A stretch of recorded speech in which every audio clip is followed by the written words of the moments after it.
Alright, so here I am making another video. I'm not exactly sure how this one's gonna go either, but there were some things that I was sleeping on, and once again that I've been sort of mulling over in my mind, and once again sort of brought out based on the things that Amon talked about in his last video and the way he sort of put things together into perspective. And I'd like to continue the message that he portrayed, which is that the foundation of all evil being ignorance in one fashion or another. And in a sense, it's very true, because the only other thing that I could think of that pertain to our problems were environmental. You know, in a day where we didn't know how to channel the Earth's resources, we could probably say that that was a major contributor to the issues. You know, if there was just something that was scarce, a disease or something that we just couldn't or didn't have control over. But obviously, the understanding of disease brought to more hygiene and cleanliness, and you know, we've solved not all of our issues, but we've pretty much solved a lot of them. And the basis now is just the ignorance, not knowing yourself or myself or oneself, not knowing, and so what Amon was talking about was that the fact that we are unaware of the role of government is a problem. And I want to not take it a step further, but I want to sort of shed light on a different perspective where it's like our authority is screwed up. So the ignorance of our own selves means that our authority is designated to another body, which we call the government. Because think about it, the government is the peak of authority, and the only other options that we have that I could just roughly or generally categorize are, you know, we say God is our supreme authority, we say nature is our supreme authority, or consciousness. You know, we substitute these words at will, it seems, without, once again, not even knowing the role. So if we don't know anything about government's role, we sure as hell probably know even less when we say things like God or nature being the supreme authority. So that's one thing that I think is very important. Or if you just believe in randomness, chaos, that was the only other, that's like option C or D or something. If you just don't believe in absolutely anything, and you just, who knows what your beliefs are. But once again, I think a major foundation of this video is to sort of continue the common message. We need an overall common understanding and message, because this is the only way we're going to get through. And I'll sort of expand on that by saying, okay, what is happening? Related to the government is creating money out of thin air. It's abusing its power of authority, which it only has based on our ignorance and our complacency and apathy, which are, of course, in turn major problems. And it's wasting resources out of control. I mean, right now we just have a system that is incredibly unsustainable, and people keep coming to the conclusion that the system was engineered to fail, as well as an experiment.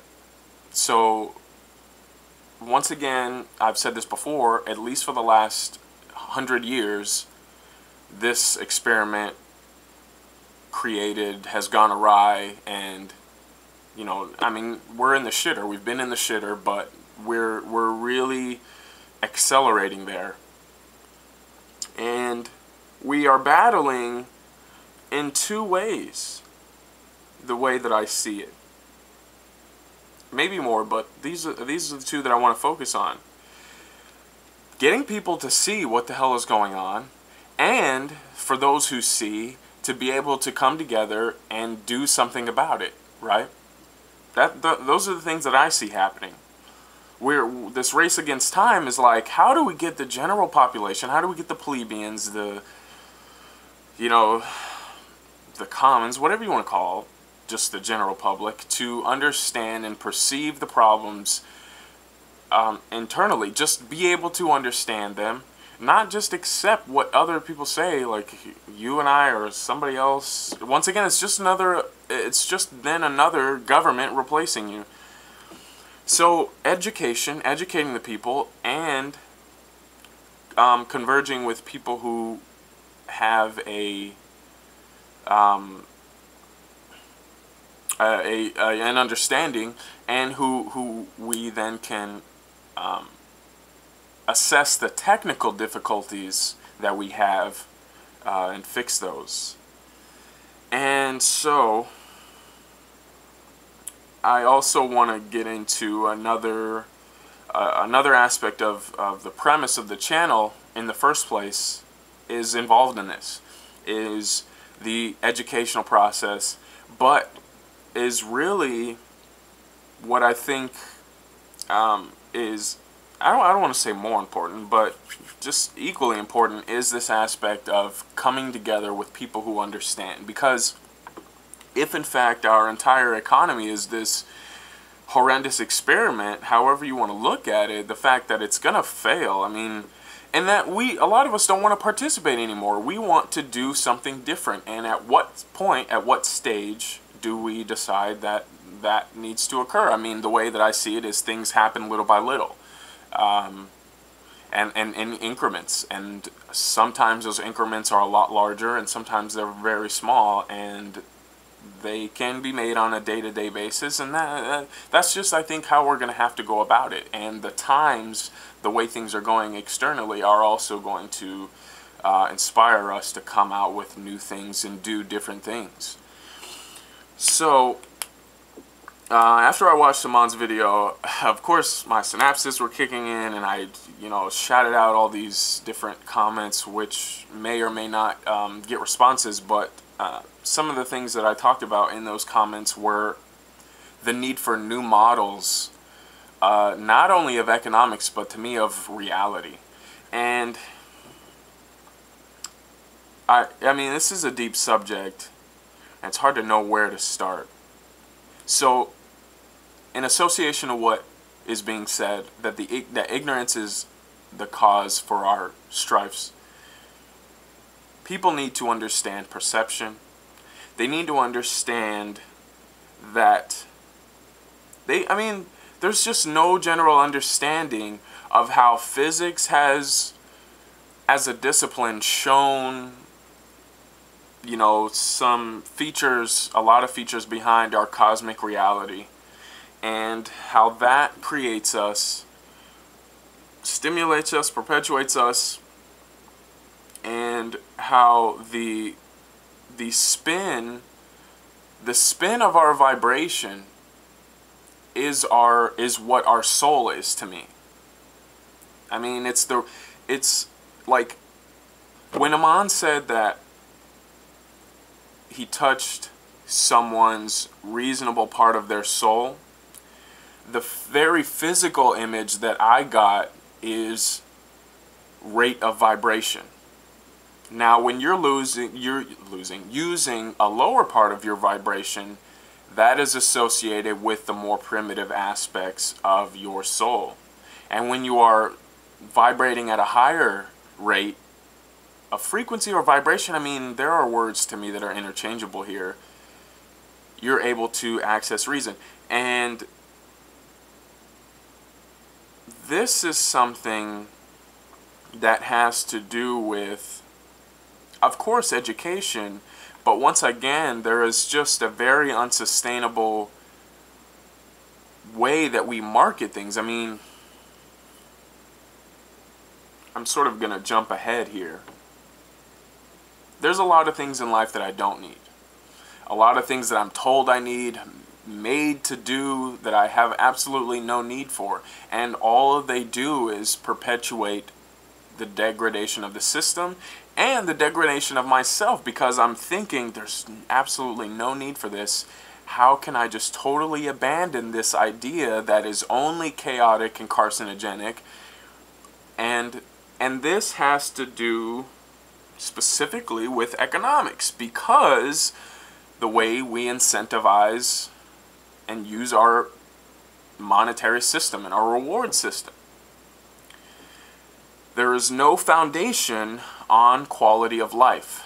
And this is where the reversal needs to take place. The reason I say we need models for reality and for our systems is because we need a foundation of life principles, life ground principles that we can use, which act in the sense like a constitution, in the sense that we have these principles that no government, no system can take away, can go beyond. And the reason for this is it has to be like a safe mechanism. It has to be this foundation, this life ground that we say, look, these principles are not only based on what we understand in all life sciences, but they are based on what we understand of ourselves and can reason with each other.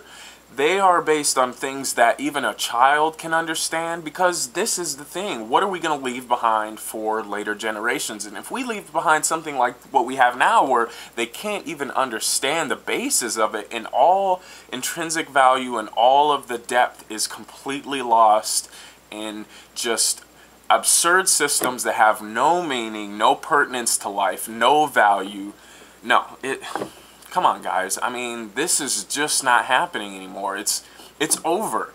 It's been exposed for what it is, and it's just time that the acknowledgement is when you just you change it. I mean, so many people in history have passed up this lucrative way of living for the more honorable, the more pragmatic solution, the more intelligent solution, and they just go with what they are passionate about and feel is valuable, rather than, you know, the spotlight, or whatever you want to call it, the limelight.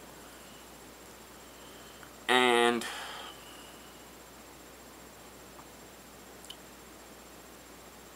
so we'll have to just we will have to come up with a means of exchange. If we, excuse me, I keep burping here. If we don't do it, somebody else will. And I personally am not just okay with someone else doing it without me trying to do it first, at least so I can go through the motions and I can go through the thought process of what it takes to have a life ground or sustainable economic model, or and systems of value that just make sense to me. So one of the things that I'm embarking on is what I called insurance. So not insurance with an I, but insurance with an E. And that's what I wanted to call my life ground principles.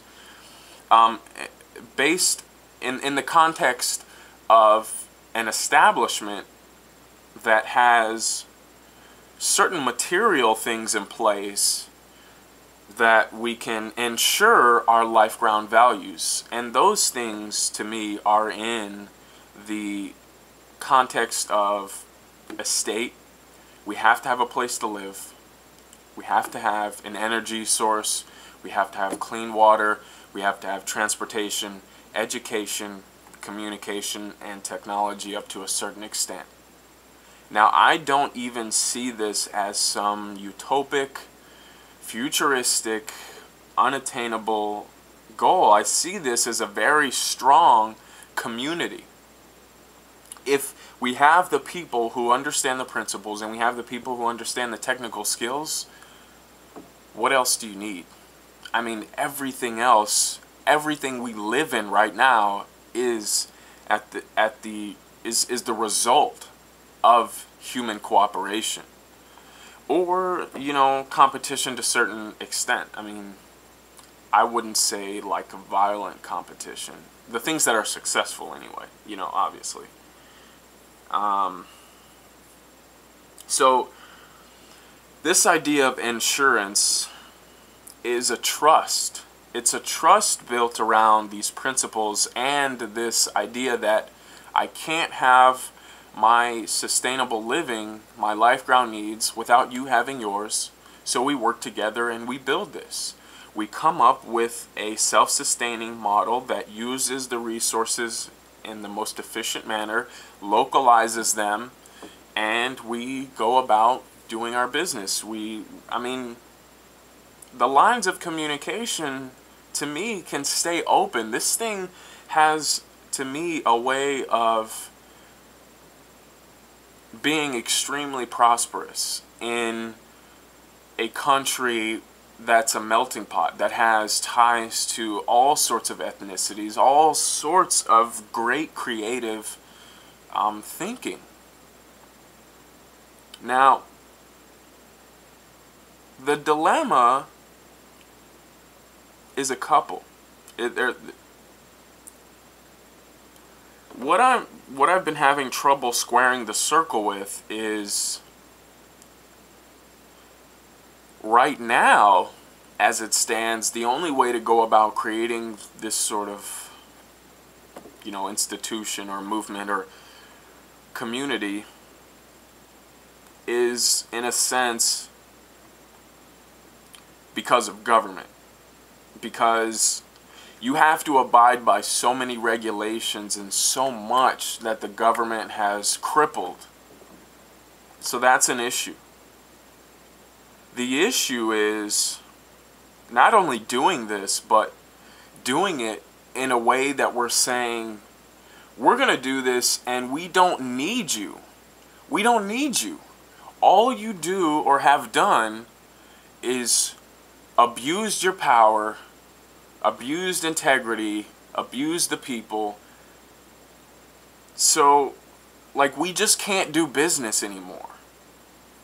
Unless you transition to these principles and you put yourself where you belong, which is under a cosmic order. Not under my authority or anybody else that is, you know, just